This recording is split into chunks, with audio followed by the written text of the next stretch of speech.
శ్రీవారి లడ్డూను అపవిత్రం చేసిన వారంతా గతంలో ఐసీఏఆర్ వంటి సంస్థలో పని చేశారనే నిజం బయటకు పొక్కింది. కల్తీ నెయ్యి కేసులో A34, A35, A36లుగా ఉన్నారు ఈ నిందితులు.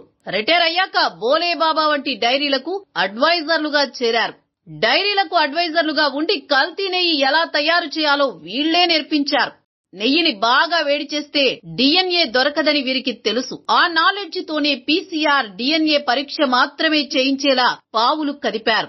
గమ్మత్ ఏంటంటే కల్తీ నెయ్యి శాంపిళ్లను పరీక్షించడానికి సిట్ అదే ఐసీఏఆర్ ల్యాబ్ కు పంపింది. తాము గతంలో పనిచేసిన చోట ఉన్న పలుకుబడిని ఉపయోగించి నిందితులు అక్కడ దొంగ రిపోర్టులు తయారు చేయించారు. నిజం బయటపడకూడదని ప్లాన్ వేశారు. MT-DNA టెస్ట్ చేయిస్తే గుట్టు రట్టవుతుందని తెలిసి పనిగట్టుకుని కేవలం PCR DNA టెస్ట్ మాత్రమే చేయించి రిపోర్టులను మాస్క్ చేశారు.